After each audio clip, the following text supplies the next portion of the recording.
Did you know that the end of the Norse gods did not begin with fire or battle, but with beauty? It began with a dream so terrible that even Odin, father of all gods, could not sleep through it. Baldur was the son of Odin and Frigg. He was the brightest of all the gods, the purest among the Aesir. Wherever he walked, darkness lifted.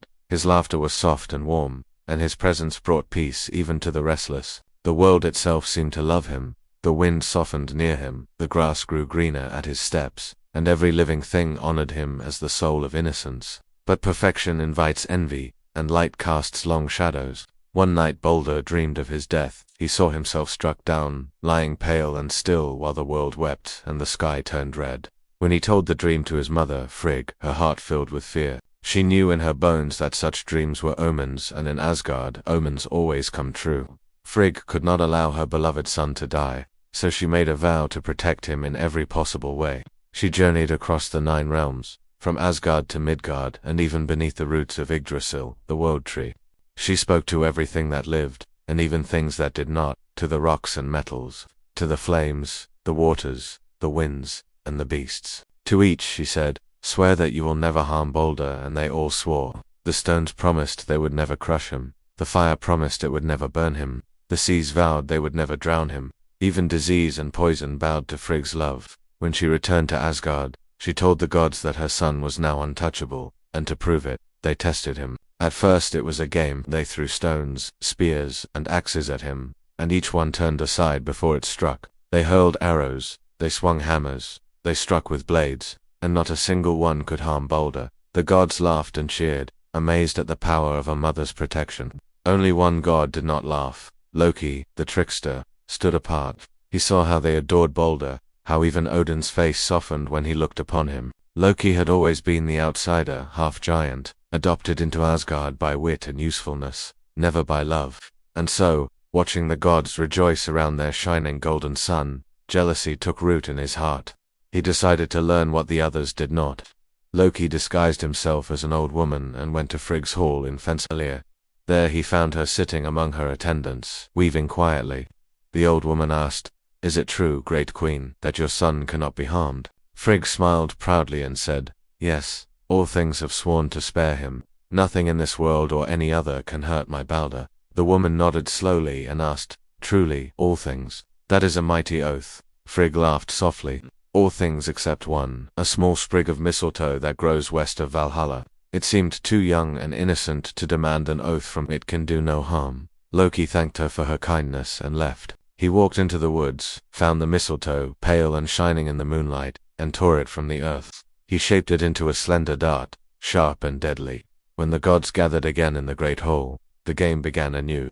They threw their weapons, laughing as Baldur stood unharmed in the center. The hall echoed with joy and pride, and in the crowd, Loki approached the blind god, Hodr, Baldur's own brother.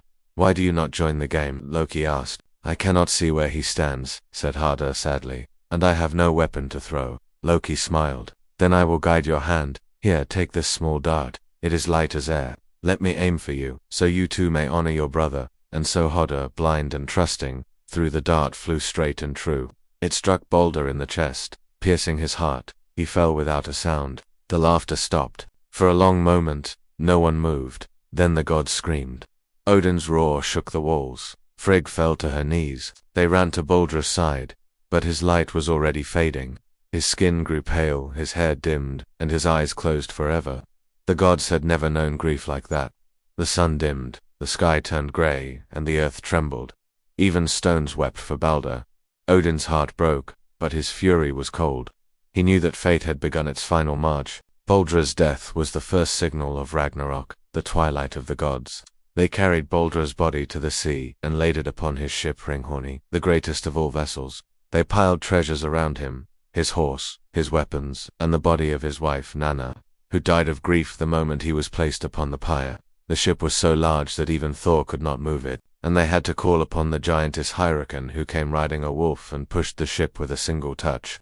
When the fire was lit, flames rose into the sky like a second sun. The gods watched in silence as Baldur's body burned and the smoke carried his light into the heavens. But the story did not end there. Odin could not accept that his son was gone forever. He sent another of his sons, Hermod, to ride into the underworld and plead with Hel, the goddess of death. Hermod rode for 9 nights through the darkness until he reached her icy hall. There he found Baldr sitting pale but unharmed, surrounded by the shadows of the dead. Hel said, "If all things weep for him, I will let him return to the living. But if any refuse, he will stay with me." So Hermod carried her words back to Asgard. Frigg sent messengers across all the worlds, begging every creature, every rock, and every tree to weep for Baldr. And all things wept, the gods, the giants, the elves, even the earth itself, all but one, an old woman named Thok who sat in a cave, dry-eyed and still. When asked to weep for Baldr, she said, "Thok will weep dry tears for Baldr's pyre. Let Hel hold what she has." And so Baldr remained in the underworld. The gods knew that Thok was Loki in disguise. The trickster had not only killed the light of the world, he had condemned it to stay in darkness. For that crime, Loki was hunted down and bound beneath the earth, his own son's entrails used as chains. A serpent dripped venom upon his face, and his wife Sigyn caught it in a bowl to spare him agony. But each time she turned away to empty the bowl, drops struck him, and his screams shook the ground. They said that was why the earth trembles, Loki writhing in pain, waiting for the day he will break free and bring on Ragnarok. Baldr's death, though quiet and bloodless, was the beginning of the end. It was the fall of innocence, the fading of mercy, the first crack in the wall that held back chaos. And yet, even in prophecy, there was hope. The seers spoke of a time after the final battle when the world would rise anew from the sea, cleansed and green. In that world, they said Baldur would return from Hel, shining brighter than ever, to rule a new age of peace. So perhaps the death of Baldur was not the end, but the promise of rebirth. The gods would fall, the fire would come, but somewhere beyond the ruins, the beautiful god would smile again. The video game tells a different version, one inspired by myth, but shaped by tragedy and character drama. In the game, Baldur is not the radiant son of light, but a man cursed by his mother, Freya, with invulnerability. Her magic was meant to protect him, but it robbed him of all feeling. He could not taste, could not touch, could not feel warmth or pain, nothing at all. Immortal, untouchable, but hollow inside. The game's Baldur is driven mad by that curse. His invulnerability becomes his torment, just as in the myths it becomes his undoing. He is consumed by hatred for his mother's love, seeing it not as protection but imprisonment. His story mirrors the myth in spirit. It is still about love turned to tragedy, and about the gods being powerless to stop destiny. In myth, Baldur dies by the smallest, most fragile thing, mistletoe. In the game, he dies the same way, struck by a mistletoe arrow that breaks his curse and makes him mortal again. But even free, he cannot escape his doom. He tries to kill Freya, and Kratos ends his life to stop him. The theme remains the same, the death of light, the inevitability of fate, and the cost of love twisted by fear. Both Baldurs, the one in ancient myth and the one on the screen, are victims of the same truth. Even gods cannot escape what has been woven by destiny. And so, in myth and in game alike, the death of Baldur marks the turning point, the moment where beauty dies and the world begins to unravel. In the old stories, when the sun sets red and long shadows fall across the world, the gods still say that somewhere beneath the earth, Baldur waits. They say that in the silent halls of Hel, where cold torches burn with pale blue flame and the air tastes of memory, the beautiful god sits upon a throne of silver ash. His light has dimmed, but it has not died. It rests within him like a sleeping star, waiting for the day it can rise again. Some myths whisper that, even in death, Baldur shines softly enough to warm the shadows around him. The dead gather near him just to borrow a moment of peace, for his presence soothes their sorrow. Others say he does not sit in despair, but in patience, speaking kindly to those who wander into Hel's cold courts, reminding them of the days when sunlight still touched their faces. Even in the land of the dead, he remains what he always was, a gentle soul whose brightness cannot be smothered. And there is a prophecy, older than any carved rune, older even than Odin's wanderings. It says that when the last battle ends, when Ragnarok burns the sky and the great wolf swallows the sun, the world will sink into darkness. But from that darkness, a new world will rise. Green fields will grow where ashes once lay, rivers will run clear again, mountains will stand fresh and unscarred. And in that reborn world, the gods who survived will gather at the edge of a shimmering horizon. There walking out of the dawn, Baldur will return. He will rise from Hel with light flowing from him like the first sunrise after endless winter. He will meet his brother Hodr, and the grief between them will vanish like mist beneath warmth. They will forgive each other, and together they will guide the new world toward peace.